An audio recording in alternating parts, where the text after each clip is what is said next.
Take a deep breath in and let it out very gently. Let your eyes grow heavy, and feel your shoulders soften. There's nothing to do now, nothing at all, but listen and breathe. This is your time to rest, to float, to dream, Imagine you're wrapped in a warm blanket, tucked into a quiet cottage beneath the stars. Outside, the wind rustles the treetops gently, and the fire crackles low in the hearth. You are safe here. You are calm here. And now, our story begins. Our story today begins before the first light touches the sky. You are not you, tonight. Tonight, you are someone else. A washerwoman in 14th century England. The air is bitter and damp. You can feel it pressing against your skin before your eyes even open. The cottage is cold. The fire has burned to ashes overnight. Outside, the frost clings to the grass, and a low fog has settled across the village like a blanket. You rise slowly from a bed of straw, still wrapped in your coarse woolen shift. Your poor hands are sore and cracked. Red from yesterday's scrubbing, raw from the lie. But there is no time to tend them. Today, like every day, begins in the dark. You reach for your cloak, still damp at the edges, and you step out into the chill morning, your breath clouding the air like steam. The laundry shed is down the lane, a squat timber-framed structure behind the manor's kitchen. Already, the other washerwomen are gathered, their shoulders hunched, fingers fumbling through threadbare rags. You carry your bundle with you. Tallow soap, ash lye, a wooden paddle, and a small charm tucked beneath your collar, a scrap of dried rosemary for protection. Because here, in this time, washerwomen are watched, feared, whispered about behind closed doors. They say women who handle the Lord's linen know too much, too many stains, too many secrets. And if the linen returns to white or too bright, well, there are whispers of sorcery, of spirits, of calling down fire and fever with a single rinse. So you walk carefully, softly, through the frost, and down the muddy lane. Inside the shed, steam rises thickly from the washtubs. There are no windows. Only cracks in the planks where slivers of morning light sneak through. The heat hits your face like breath from a dragon's mouth. You push back your hood and begin. The water must be hauled first. From the stream beyond the garden wall, 2 heavy buckets sloshing with icy silver water, carried one at a time over rough, uneven stone. You dump them into the largest copper tub, where a fire burns low beneath it. The wood is damp. The smoke curls sharp and sour into your throat. You stir it gently with a long iron rod. And as the water warms, you unwrap the linen. White but stained. Fine but worn thin. The underthings of nobility, their sleeves yellowed from perfume, their cuffs smeared from ink and food. You scrub by hand. You bend over the tub. Your shoulders ache with each motion. Pull, rub, twist, rinse. Over and over, the soap burns where your skin has cracked. The lye makes your throat feel raw, but no one speaks. Only the wet slapping of cloth and the low hiss of water echo in the dim room. Time passes slowly here. Each garment is examined for marks. Each stain treated with a paste of ash and stale urine. Yes, urine. You grimace as you work, but you don't complain. You can't afford to. Washerwomen are replaceable. If the laundry is late or smells too much of smoke, or returns with a stain still clinging, you could be dismissed, or worse. You heard what happened to Margaret last spring, accused of hexing the steward's tunic, disappeared by sunset. No one speaks of it, and so you continue. You rinse, you wring. You beat the cloth on the stone slabs. You hang them on wooden poles to dry, watching as steam rises like spirits into the air. Outside, the sun finally rises. Pale and thin. Too weak to warm your hands, but it paints the frost with gold. And for a moment, You breathe in the cold air and close your eyes. There is a rhythm to this life, a stillness, a quiet dignity in the work, even if no one thanks you. By noon, your arms ache, your fingers are numb. But the last bundle is folded, and you carry it, carefully stacked, back toward the manor's laundry entrance. The stone steps are slick with frost. The door creaks open, and you leave the clean linens in the dark, warm hallway, where no one will see your face. Your work is invisible, but essential, and so you return to the shed. To boil the next batch, to start again. As the light fades and the fire crackles low once more, the day of a washerwoman was long, and cold, and quiet. But it was her hands that kept the noble world clean, and her silence that kept its secrets safe. Now, take another breath. You are not there anymore. You're warm. You're safe. Let the weight of that world drift away. Let the washtubs fade into mist. You are floating now, calm, still, ready to slip deeper into the next story, the one whispered behind castle walls. Let the day fall away, and let your breath grow slower. Imagine the scent of warm linen drying by a fire, the distant echo of footsteps in a long stone corridor, and the soft rustle of velvet curtains drifting in the night breeze. You are no longer the washerwoman. Tonight, you are someone watching from afar, a quiet observer in a great hall, a silent witness to the rise and fall of a woman made of whispers and silk. Our story now turns to Eleanor Kaboom, Duchess of Gloucester, a woman known in her time not only for her beauty and charm, but for the scandal that unfolded one quiet evening, when a piece of laundry, a single nightgown, changed everything. It is the year 1441. The air in London is thick with suspicion. You walk the cloisters of St. Albans Abbey, where rumors swirl like wind in the trees. The plague has passed, but fear still lingers. People no longer trust what they cannot see, and few women are more watched, more whispered about, than Eleanor Cobham. She is the wife of Humphrey, Duke of Gloucester, uncle to the young King Henry VI. Some say she is the power behind the throne. Others say she dabbles in astrology, that she speaks to spirits, that she knows the names of stars that should never be spoken aloud. But those are only rumors.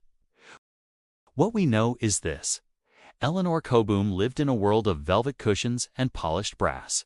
She had gowns that brushed marble floors, chambers perfumed with lavender and clove, and servants who never looked her in the eye. Among them was a quiet girl, a laundress, hired to care for the Duchess's most delicate garments. She worked in silence, folding lace collars and washing sheer chemises by candlelight, and it was she who noticed something strange. A nightgown, missing, not misplaced, not borrowed. Gone, she told no one, but she remembered. Days later, Eleanor was arrested, brought before a court of inquiry, accused not only of heresy, but of treasonous witchcraft. It was said she had consulted with astrologers, tempted to divine the king's death, and worst of all, she had performed a ritual in her chamber using a white linen nightgown and a wax effigy of the king himself. Her enemies claimed she had dressed the figure in her own clothing, whispering incantations as she watched its shadow melt in the firelight. The nightgown became a piece of evidence, tangible, delicate, damning. A woman's garment, once used to keep her warm, now a symbol of dark ambition. But was it true? Perhaps she had spoken with astrologers. Many nobles did. Even kings consulted the stars. But magic? Murder? Or was Eleanor simply clever, charismatic, and dangerously close to power? That part we may never know. What we do know is that her trial was long, drawn out by politics and paranoia. And when it ended, she was found guilty. Her punishment was not death, but something slower. She was made to walk barefoot through the streets of London, clothed in a simple shift, head bowed low as the crowd watched in silence. And after that, she was imprisoned for life in a succession of remote castles and priories, moving from stone walls to colder stone walls, until she vanished from view altogether. Her nightgown never reappeared. Some say it was burned. Others say it was hidden away in the royal wardrobe, folded and forgotten, still carrying the scent of lavender and fire. So now, picture her room, long ago. A great bed hung with deep red curtains, a candle flickering beside a basin of warm water, and a mirror turned toward the wall. Eleanor sits quietly, brushing her hair with slow, even strokes. The night is silent. She does not speak. And somewhere, far below her chamber, a laundress folds a single white gown and wonders what will happen next. You can let your thoughts drift now, past the stone walls, past the forgotten corridors. Let the whispers fade into nothing. Let the story soften. Breathe in and out. Feel the hush settle around you like dusk. You're safe here, you're warm here, and soon we will travel even deeper, into beliefs and customs long forgotten, to the time when people feared clean clothes. Close your eyes again, if they aren't closed already. Sink deeper into the warm hush around you. You are resting now, safe and still, and the world we're about to visit is not your own, but one of long-ago fears and very old cloth. Our story now drifts into something stranger, something quiet and peculiar. A time when cleanliness was not always a comfort, but sometimes a curse. It may sound unusual to you, but there was once a time, not so long ago, when people were afraid of being too clean, especially of wearing clothes that had been freshly laundered. This was not just about superstition. It was about vulnerability. Because in medieval Europe, people believed that clean clothes opened the body, not physically, but spiritually, as if every wash scraped away a layer of invisible protection, as if a newly scrubbed shirt could let in something unseen.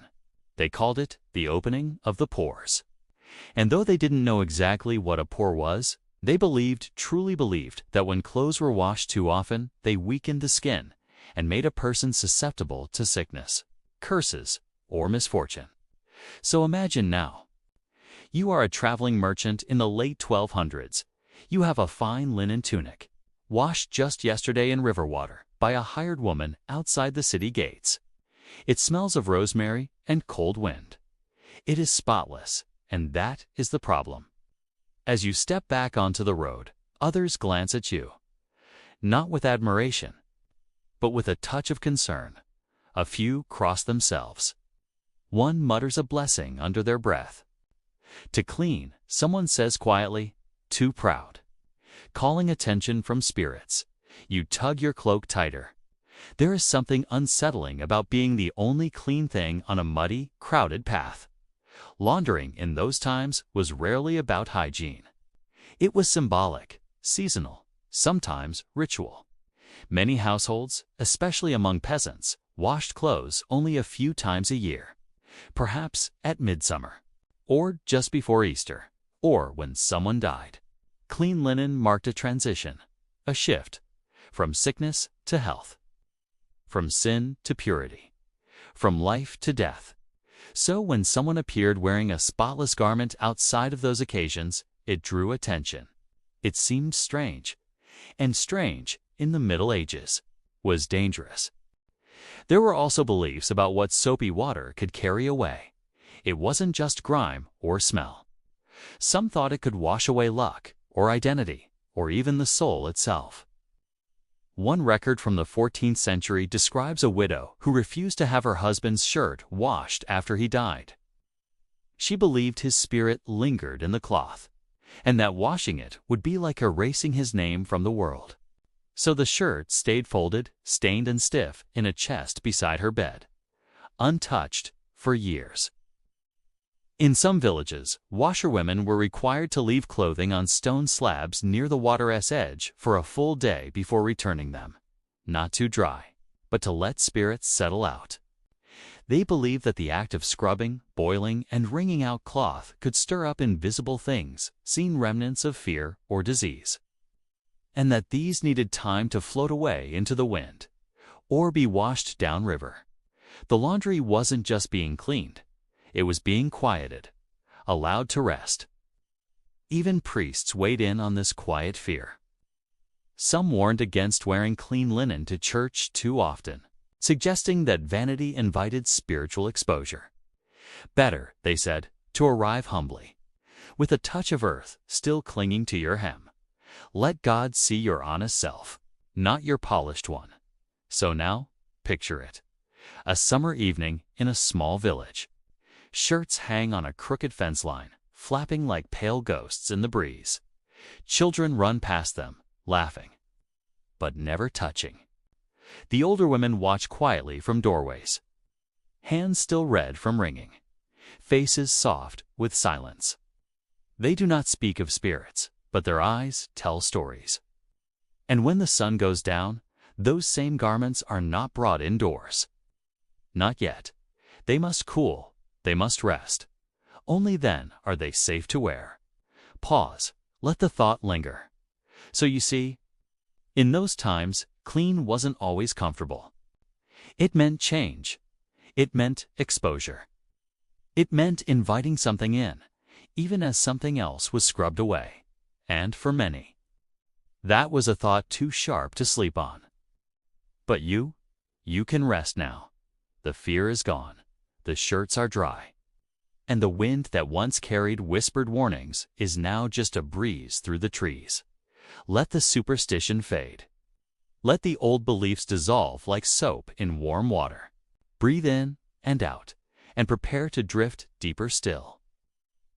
Into the scented silken halls of nobility, where linens were not feared, but treasured. The air changes now, from damp and smoky to perfumed and still. You find yourself not in a muddy yard or beside a creaking washboard, but walking slowly, carefully, along a smooth stone corridor inside a royal palace. Everything around you is hushed. The floors have been swept clean with bundles of sweet herbs, rosemary and lavender crushed beneath silent feet. The scent lingers like a memory, soft and old and sweet. Somewhere, a fire crackles faintly. Not for cooking, but for comfort. The flames are low and polite. And in this warmth is the world of elite linen. The fine underclothes and embroidered nightshirts, the silken pillowcases and perfumed sheets of kings, queens, and those who serve them without ever being seen. You are now a wardrobe servant in the house of a great nobleman, or perhaps in the court of a Tudor king. It is early morning, and you have already begun your quiet work. You do not speak. Your job is to prepare the royal linens for the day.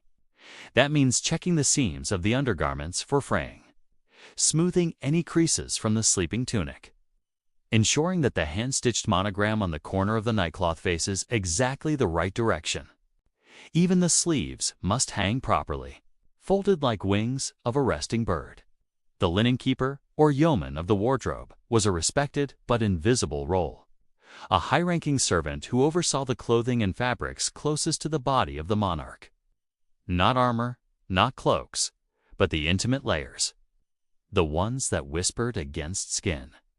The ones that soaked up dreams. They were washed not in a river, but in wine or rosewater. They were laid out on reed mats to dry, far from mud or soot. Sometimes they were pressed beneath warmed marble stones to remove even the softest wrinkle. And before they touched royal skin again, they were fumigated with gentle smoke myrrh, perhaps, or violet petals, or rosemary needles wrapped in cloth and burned like incense. Each piece had its place. Each fold had its story. A single smudge could cause concern. A stray thread could spark rumors. Because linen was not just comfort for the elite, it was a symbol of discipline, of wealth, of inner purity reflected in outward cloth. Let yourself wander now, slowly, into the royal wardrobe chamber. No crowds, no guards. Just long oak tables, stacked with layers of white, pale blue, and soft ivory fabric. Each piece labeled with care. A nightcap embroidered with tiny gold suns. A shirt hemmed with foreign lace. A ceremonial underskirt never meant to be seen stitched by torchlight during a siege. They are not just garments. They are stories. Stories of battles survived, of treaties signed, of children born. And the quiet servants who handled them did so as if handling ghosts. Let the tone drift softer, more tender. You return now to your quiet task, folding, smoothing. Placing a sprig of dried lavender between two hand towels. You light a small taper.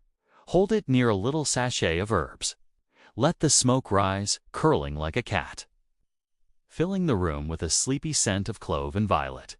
And just for a moment, time falls away. You are not working. You are dreaming.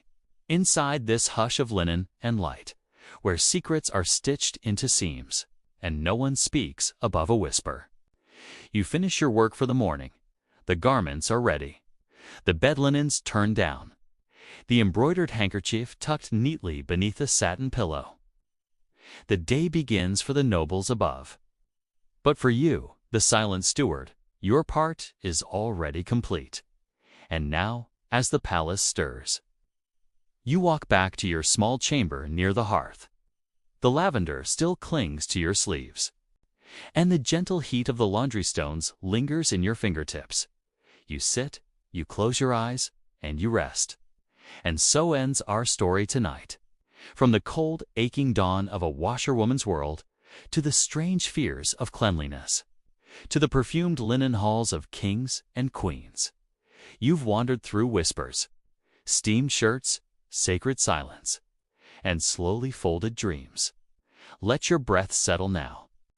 Let your thoughts float down like a drying cloth in the sun. There's nothing left to wash. No more seams to mend. No more mud to rinse away. Just rest. Just sleep.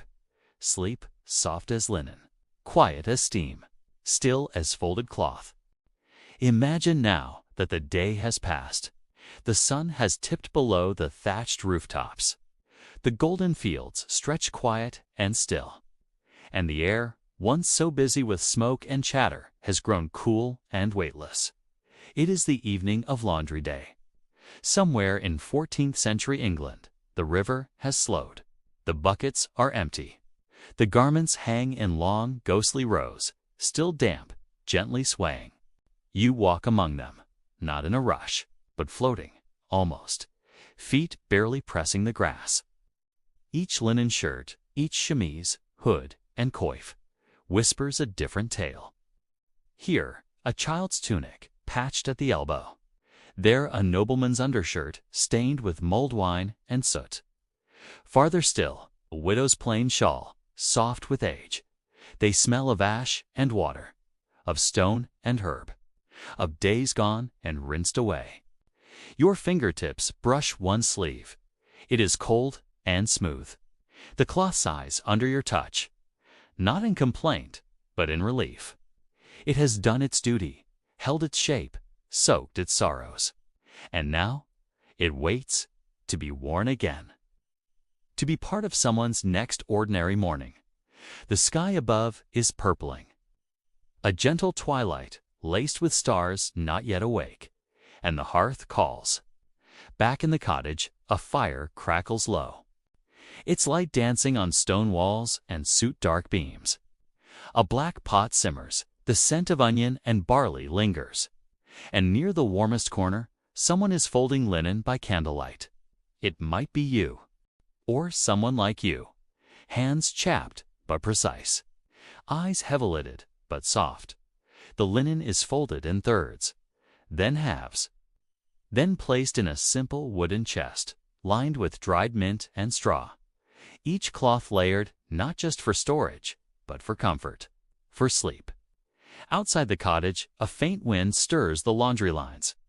They creak ever so gently, a lullaby of wooden pegs and breeze. And above, The first star appears, not bright, not showy, just present, watching, steady, still, even slower now, nearly a whisper. This is the rhythm of the medieval world, a rhythm we've forgotten, but one that lingers. Beneath the rush, under the noise, it is the rhythm of long evenings, of folded cloth, of water steaming from stone tubs, of stories told in silence, and warmth built not by noise, but by stillness. You sit now, your legs stretched beside the hearth, your hands resting in your lap. Your work is done. The linen is clean. The stars are out.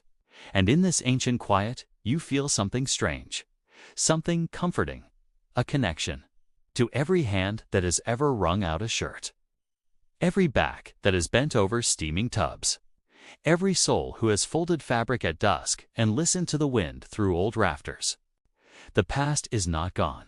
It is here, in the scent of rosemary, the hiss of water on fire-heated stone, the weight of damp linen on tired arms.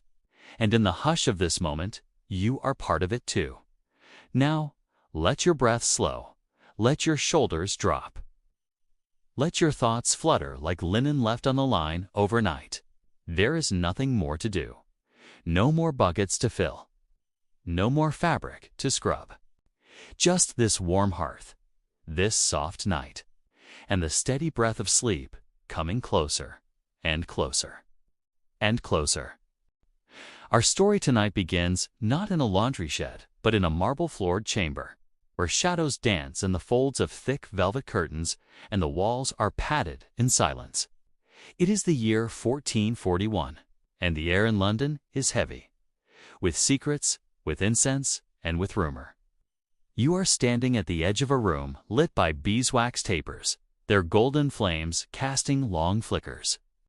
Against a canopy bed trimmed in dark brocade, there, reclining with quiet power, is Eleanor Cobham, the Duchess of Gloucester, wife to the heir, a parent of the English crown, a woman both admired and feared. Eleanor is not like other noblewomen. She reads, she questions, she studies the stars, and consults alchemists in whispers. She believes, quietly, that the heavens have patterns, and that cloth, when steeped in the right mix of moonlight and ritual, can carry messages or curses. Her linens are not simply washed. They are tended, steeped in rosewater, sprinkled with ashes on particular days, pressed with flat stones carved with strange signs. Some call it nonsense. Others call it witchcraft.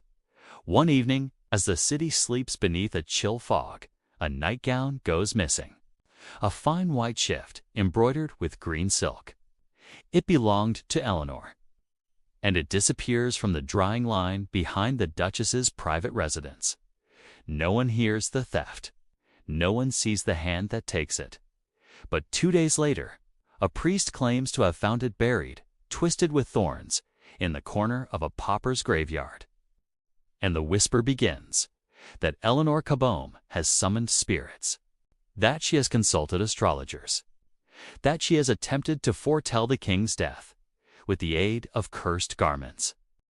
Laundry has become a weapon, not steel, not fire, but fabric, soft, wet, white fabric, used to stir fear. Eleanor is arrested. The Duchess of England, once bathed in lavender and silk, is dragged from her chambers, cloaked not in velvet, but in shame. She is accused of treason through sorcery, of conjuring with household servants and necromancers, of using laundered cloth to channel deadly intent. She denies the darkest charges, but cannot deny that she once asked the stars how long the king would live, or that she kept linen soaked in oils only she understood.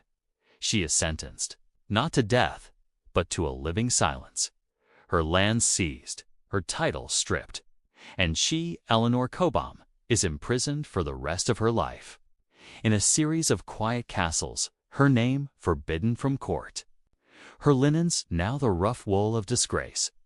But in the years that followed, stories lingered, stories that said she never cursed the king, only sought to guard him with threads sewn by hand beneath starlight. that her nightgowns were not poisoned relics, but protective garments, woven with symbols meant to heal, to protect, to calm. That perhaps, even in her final chamber, she still folded cloth at night. In silence, in exile, but never in fear. And so, in the hush of this moment, as your breath becomes soft and even, and your eyes grow heavier with every heartbeat, let Eleanor's story drift like gauze through your thoughts. Let the candlelight of her chamber flicker behind your lids. Let her star-stitched garments flutter through the corridors of your dreams. She is not a villain. She is not a saint. She is a woman forgotten by history's loudest voices, but remembered now, here, in the quiet folds of a bedtime tale. You may rest now, wrapped not in fear, but in knowing that every piece of cloth carries more than just the body. It carries memory, magic, hope, and stories, soft as sleep. Our story tonight sets sail not in a castle nor a battlefield, but in a small timber-bird cottage beside a river in rural France. It is spring in the year 1327. The meadow is soft underfoot, dew on the grass like pearls scattered across green velvet. Inside the cottage, a woman named Beatrix lays out her family's garments for the season's first proper wash. Woolen hose, coarse linen tunics, a child's underrobe frayed at the cuffs. She does not smile. In fact, she pauses, hesitating before lifting the first item, because cleaning, in this world, is not always comforting. You see, in medieval Europe, there were many who believed that washing clothes too often was dangerous. Not because of germs, for they did not know them yet, but because of what washing meant for the body and the soul. Too many clean garments were thought to open the pores, to scrub too vigorously, to let water seep into cloth freshly worn by the body, was to invite illness in. Soften your tone. Let the idea sink slowly. It was not dirt they feared, but exposure. Because dirt, in some curious way, was seen as a layer of defense, a coating, a kind of armor. Even a moral symbol. Monks in certain orders were forbidden to wash, not out of humility alone, but because to cleanse oneself too much was believed to invite vanity or sin. Even the act of scrubbing cloth too frequently was whispered about with suspicion. There are records, tucked in the back corners of manorial rolls or scrawled in margins of old herbal manuscripts, of people falling ill shortly after donning freshly laundered clothing, of coughs, of chills, of feverish dreams that followed a deep soak in clean water. It was not understood as coincidence. It was believed to be a consequence. To many, it seemed the body was safest wrapped in its own seasoned garments, cloaked in its own familiar scent and sweat. Clean things, they thought, could shock the body. Worse still, they could open doors that ought to remain shut. In southern Italy, there was once a belief that wearing a tunic still damp from the wash would let in spirits of the river, those that lingered in currents and clung to cloth. And in certain alpine villages, it was said that if you washed a child swaddling too thoroughly, you might wash away the soul's protection, leaving the infant open to night drafts, or even visitations from the pale ones in dreams. But not all was fear. Let your tone become curious, even fond, because for some, especially in rural areas with ancient beliefs still intact, laundry was also a kind of ritual. A slow, meditative act done with timing and care. Some women believe that certain herbs, mugwort, lavender, or sage, when added to the wash water, could seal the soul back in. After a dangerous rinse, others laid out clothing beneath full moons to bless them before being worn again. It wasn't superstition to them, it was protection. Imagine it now, you're beside a stream, its gentle gurgling like a lullaby of stones. You're kneeling, rinsing a tunic in slow rhythmic motions, the fabric heavy in your hands. The air smells of crushed thyme and moss. You hum softly, as your grandmother once did, a tune meant to soothe both the linen and whatever unseen thing might pass by, watching. even in great cities where more modern ideas circulated. The old beliefs lingered in corners. Some nobles demanded that their linens be stored with dried rosemary to prevent spiritual seepage. Others insisted that garments be blessed by chaplains before being sent to battle. And midwives, those wise, whispered women of the margins, sometimes advised that the afterbirth be wrapped in unclean cloth, lest its power attract jealous spirits. We do not fear such things now. We wash freely. Hot water, spinning machines, lemon-scented soaps, but once. In that quieter world, clothing was not just fabric. It was a boundary, a second skin, a shield between the seen and unseen. And to clean it was an act not only of hygiene, but of daring. So now, as you lie still, let the layers of today fall away. Let your sheets become the robes of old. Coarse linen, just warm from the fire, scented with lavender, touched by steam. Safe against your skin. You are not alone in the dark. You are wrapped in the same protection they once trusted. Sleep now, softly. For your garments are clean, and the stars are watching kindly. Our story begins in a long stone corridor within the sprawling halls of Windsor Castle. Around the year 1365, the air inside is cool. Always cool, even in summer. Thick walls block the heat, keeping the world at bay. You are not a noble, not a knight, not even a cook. You are a linen steward, one of the silent ones. Each morning, before the sun breaks its golden yoke over the horizon, you rise. Not with a trumpet, but with the gentle creak of polished wood underfoot. You do not speak, not unless asked. Your world is made of folds, of thread counts, of scents and secrets. You move like breath through the royal chambers, tending to garments most will never touch. The king's doublet, the queen's shift. The christening linens of a royal child. Each piece has a place. Each fold, a meaning. You know them all. You glide through the great wardrobe, a chamber the size of a small cathedral, lined from floor to rafter with chests and cases. Velvets from Lucca, linens from Flanders.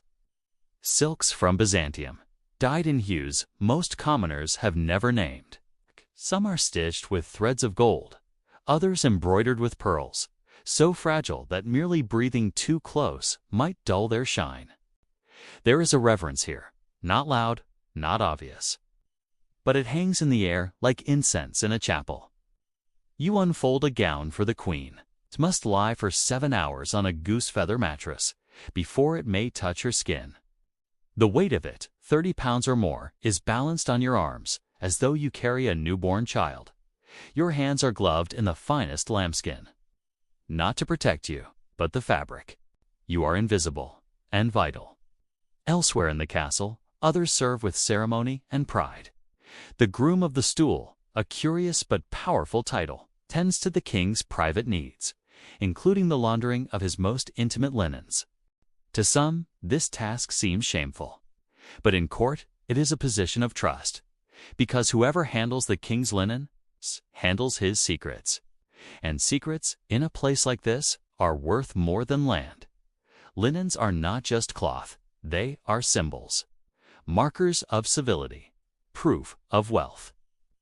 A noble might spend a year's income on a set of table linens stitched with their family crest, never to be used twice at the same gathering.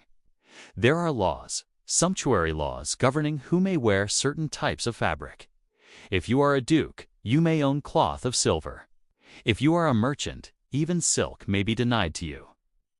Clothing, and those who care for it, form a language, a code, a hierarchy of threads. You know this language well.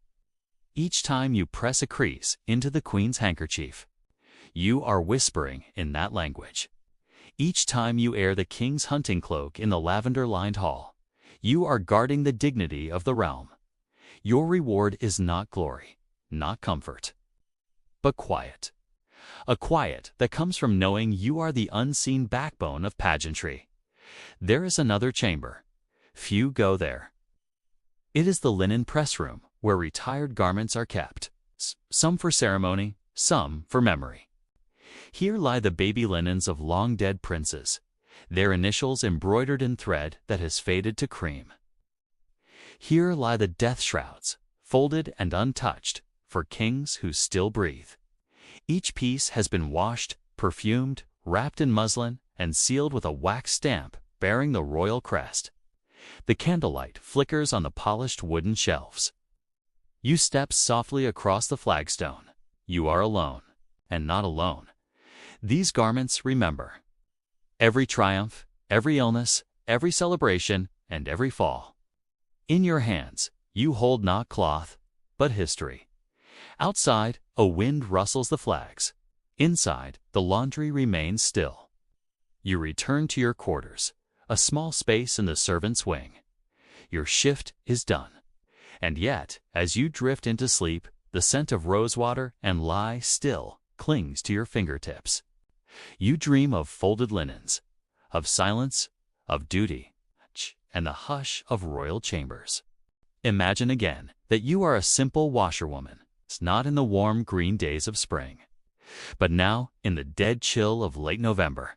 The sun is reluctant to rise, and even when it does, it glows pale and watery like an old penny. Your breath puffs white in the morning air, visible in the cramped loft where you sleep. Your cot is damp. The rushes on the floor are stale. And somewhere in the beams above, you hear the mice scratching again. Your back aches from yesterday's lifting. Wooden tubs, iron kettles, sopping wet cloth. Your fingers sting. The skin beneath your nails is cracked. And yet, you rise. Because clothes do not wash themselves. Because the gentry do not wait. Today, your first task is to fetch water. You wrap yourself in layers.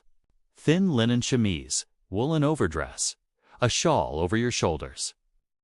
Your feet are bound in stiff leather shoes, half frozen and always damp. You carry 2 wooden buckets across the rutted lane toward the stream. The mud sucks at your shoes. A crow calls from a fence post. You pass a neighbor, old Meg, who nods without a word, her own bucket swinging, her hands wrapped in rags. At the stream, you break a film of ice with your stick. Cold water rushes through, but slowly. It is sluggish this time of year. You dip the first bucket in. The weight of it, once full, nearly pulls your shoulder from its socket. You fill the second. You turn and begin the long walk back. This is just the beginning. You will do this 3, 4, 5 more times today. But already your arms are trembling. The other washerwomen are waiting by the hearth when you return. The lye soap has been boiling since before first light. The smell is sharp and familiar. Ash, fat, and something acrid. It clings to your throat, makes your eyes water. You dunk the first bundle of clothes, a nobleman's undergarments, into the hot, soapy cauldron. The steam rises, curling around your face, soaking your hair. You scrub on the washboard, then beat the fabric against a flat stone until your arms go numb. Each garment must be scoured, then rinsed, then wrung out, then laid to dry on the scratchy ropes that sag across the garden yard. There is no joy in this work. Only rhythm, only repetition. But sometimes, in the steam and the motion, you forget the cold. You forget your hunger, and time passes, like water down the stream. Except when it doesn't. Sometimes something strange happens. A child becomes ill. A housemaid begins to twitch in her sleep. A nobleman wakes, feverish and muttering. And someone, always someone, begins to whisper that it was the washerwoman, that it was the cleaning that brought the sickness, that the scrubbing opened a door between this world and another. You've seen it before. You've seen the sideways glances, the frightened whispers. You know how quickly it can turn. A woman from the next village was accused of witchcraft last spring. They said she cleaned her mistress's linens too well, that the cloths glowed in the moonlight, that she hummed while she worked. Humming. That's all it takes. Sometimes you don't hum. Not anymore. You keep your eyes down. You nod when spoken to. You let the burns on your fingers blister and crack without complaint. You endure, because the work is hard, but the alternative is worse. When the sun dips low again, you are still wringing cloth, still folding, still scraping flakes of soap from beneath your fingernails. You've barely eaten. Your feet have long since gone numb. But at last, the tubs are empty. The garments, for now, are clean. You trudge back to your little room. Your shawl is damp. Your hands tremble. Your belly grumbles. You lie down in silence. And before you drift off, you whisper a soft prayer, that no one will fall sick tonight, that no child will dream of shadows, that no noble will find a stain upon their sleeve. Because sometimes a single spot of blood, a thread out of place, a whisper of mildew, can change your fate forever. Sleep comes like fog, heavy, slow, silent, and the washerwoman, drifts away. Our tale begins in the year of our Lord, 1431. The 100 Years' War still simmers across the Channel, but within England, another kind of unrest stirs, not among the peasants this time, but among the powerful.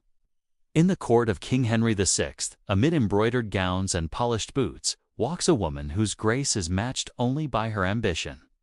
Her name is Eleanor Coboom. She is not born noble. She begins her life modestly, the daughter of a knight with little wealth and no great name. But Eleanor is clever. Eleanor is beautiful, and Eleanor knows how to move through a room. She enters the royal court as a lady-in-waiting, serving Jacqueline of Hainault, a foreign noblewoman married to Humphrey, Duke of Gloucester. And there, in the soft flicker of candelabras and tapestries, Eleanor catches the eye of the Duke himself. Humphrey is a royal uncle to the young king. Ambitious, proud, and twice widowed.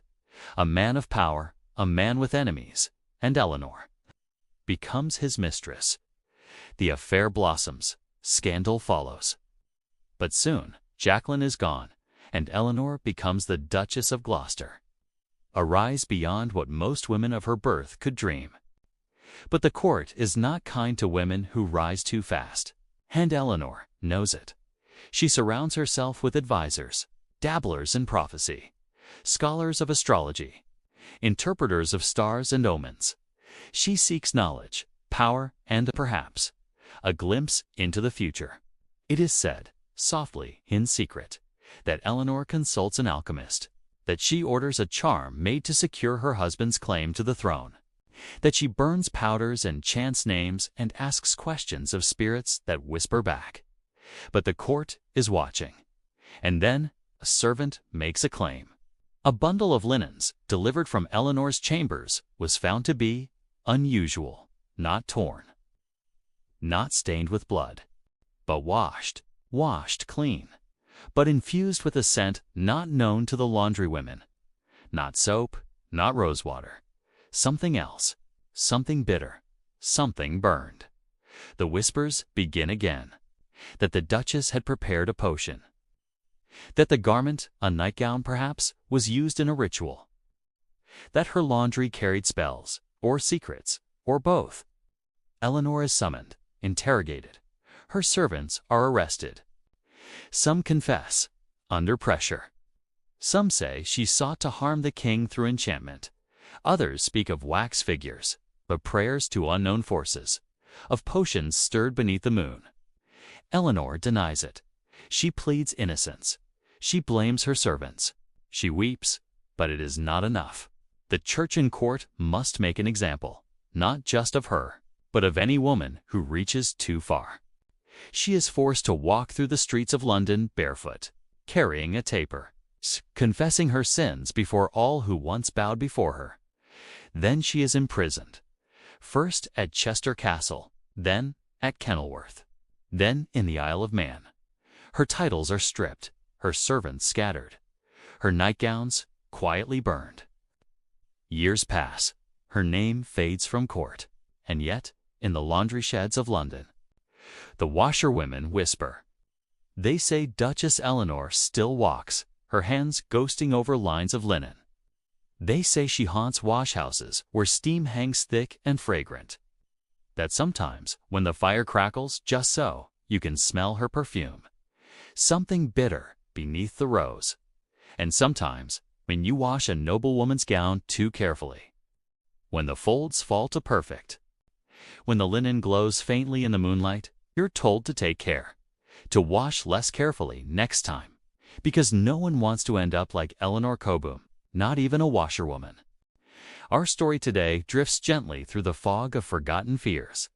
It begins not with a bang, but with a basin, a small wooden tub lined with gray cloth set beside a hearth.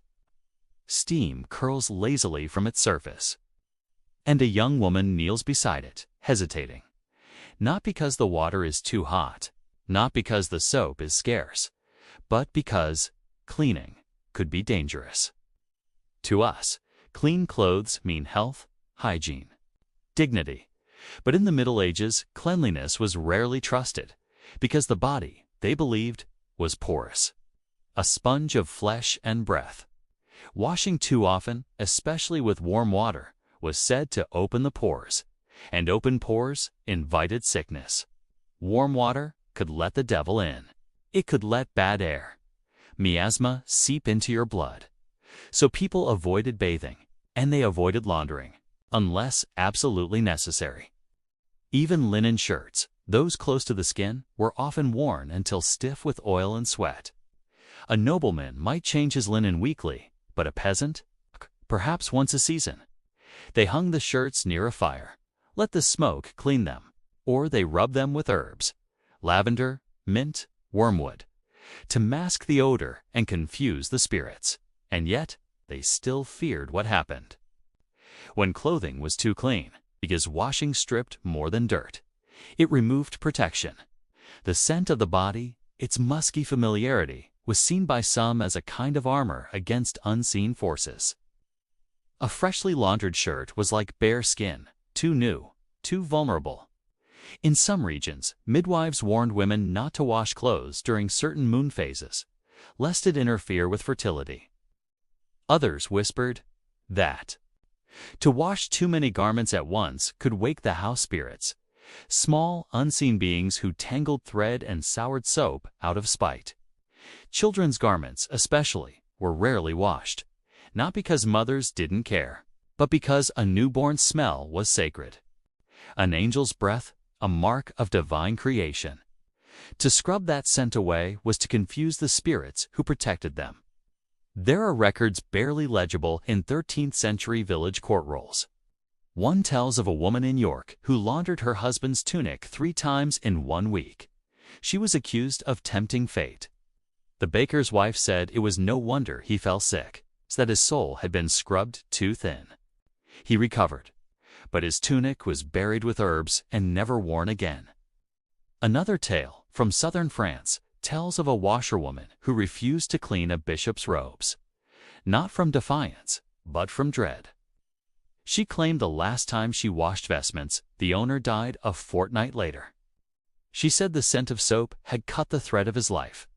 Some monks recorded strange tales too. One scribe, Brother Thomas of Cluny, wrote in the margins of a manuscript, "It is known that the devil favors fine linen, for he finds no purchase upon rough wool." And so, superstition wove itself into every wrung-out cloth, every steaming tub, every slow drip of rinse water. Laundering wasn't just a chore. It was a ritual, a gamble, a whisper in the dark. To keep clothes just dirty enough was an art form. Not filth, but familiarity. A protection.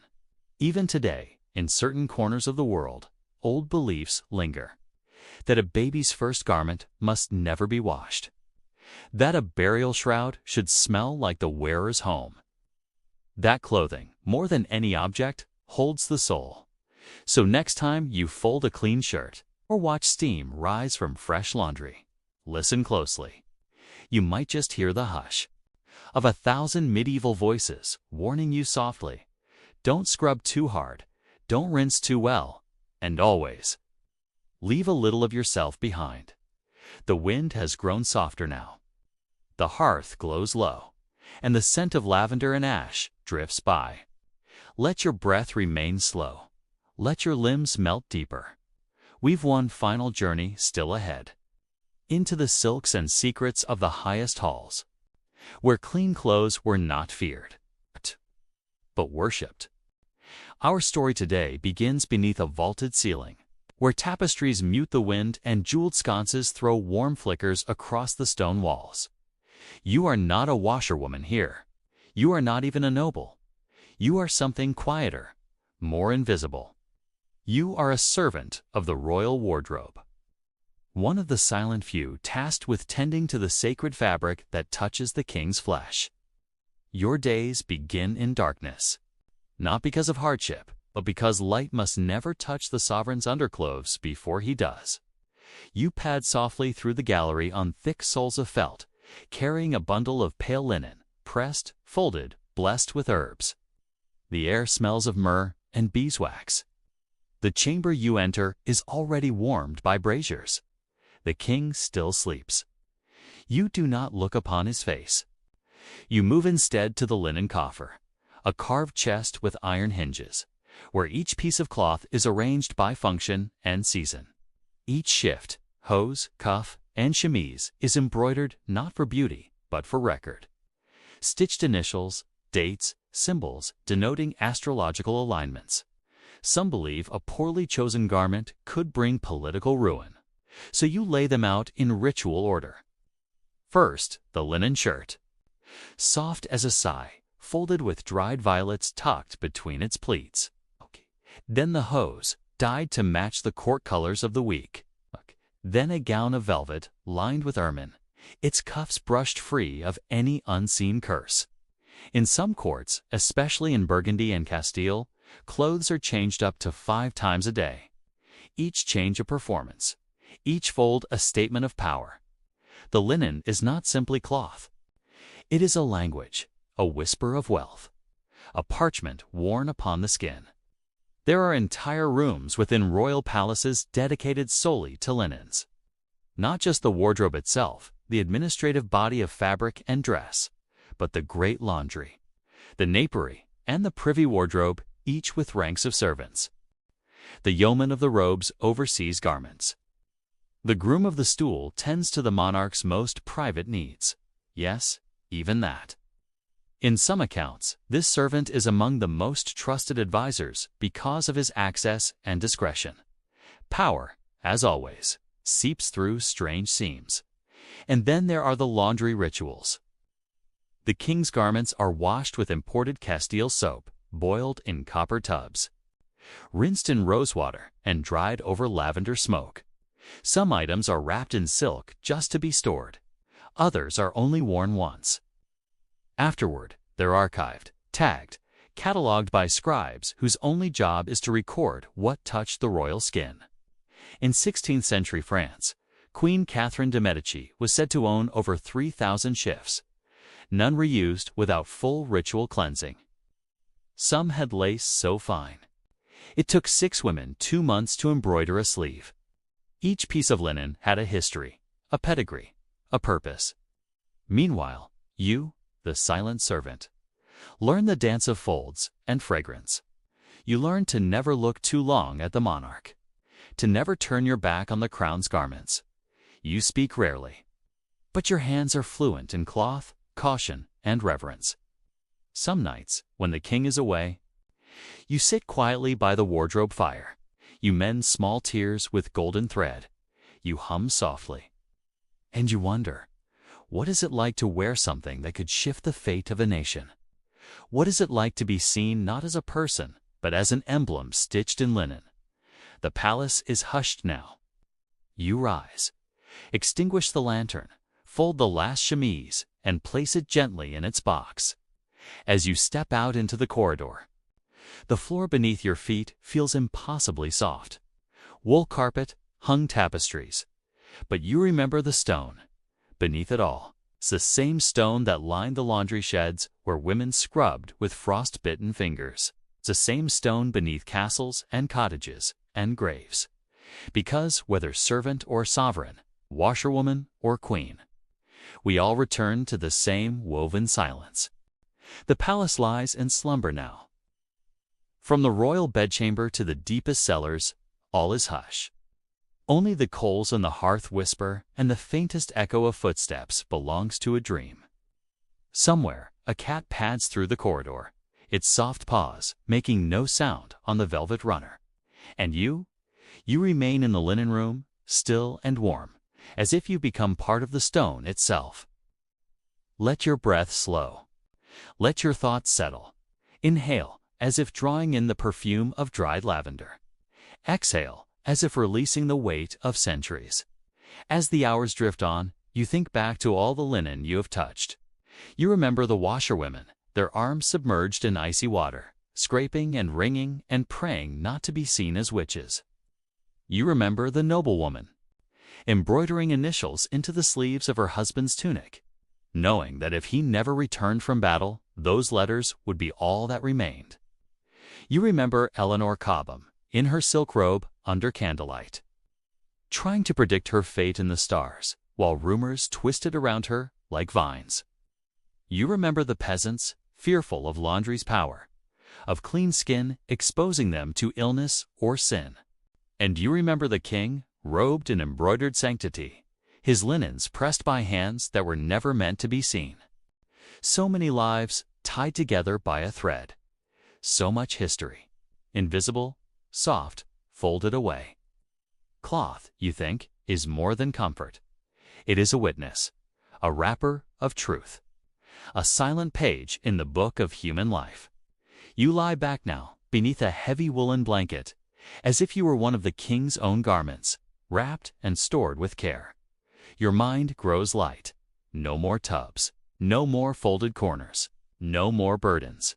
Only the rhythm of your breath, the safety of the past, the quiet passing of time. Let it all fade now.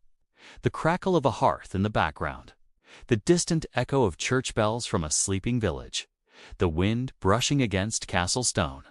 Imagine you're wrapped in linen, warm from the fire, tucked away in a chest of fragrant wood. You are not forgotten. You are part of something ancient and woven. You are safe now. Sleep comes slowly, like snowfall on slate roofs, like a candle's flame flickering one final time before it rests in wax. You may dream now of distant looms, of whispering servants, of violet-stitched handkerchiefs folded with care. Dream of the washerwoman, the duchess, the king, the thread that connected them all. Dream of a time when life moved slowly, quietly, rhythmically. Just like now. You have listened long. You've drifted deep. And so this story, like the day in the laundry shed, comes to a gentle end. Sleep well, soft soul of history. You've made it through, without lifting a finger. Good night. So many lives tied together by a thread. So much history. Invisible, soft, folded away. Cloth, you think, is more than comfort. It is a witness, a wrapper of truth, a silent page in the book of human life. You lie back now, beneath a heavy woolen blanket, as if you were one of the king's own garments, wrapped and stored with care. Your mind grows light. No more tubs, no more folded corners, no more burdens. Only the rhythm of your breath, the safety of the past, the quiet passing of time. Let it all fade now. The crackle of a hearth in the background, the distant echo of church bells from a sleeping village, the wind brushing against castle stone. Imagine you're wrapped in linen, warm from the fire, tucked away in a chest of fragrant wood. You are not forgotten. You are part of something ancient and woven. You are safe now. Sleep comes slowly, like snowfall on slate roofs, like a candle's flame flickering one final time before it rests in wax. You may dream now of distant looms, of whispering servants, of violet-stitched handkerchiefs folded with care. Dream of the washerwoman, the duchess, the king, the thread that connected them all. Dream of a time when life moved slowly, quietly, rhythmically. just like now. You have listened long. You've drifted deep. And so this story, like the day in the laundry shed, comes to a gentle end. Sleep well, soft soul of history. You've made it through, without lifting a finger. Good night.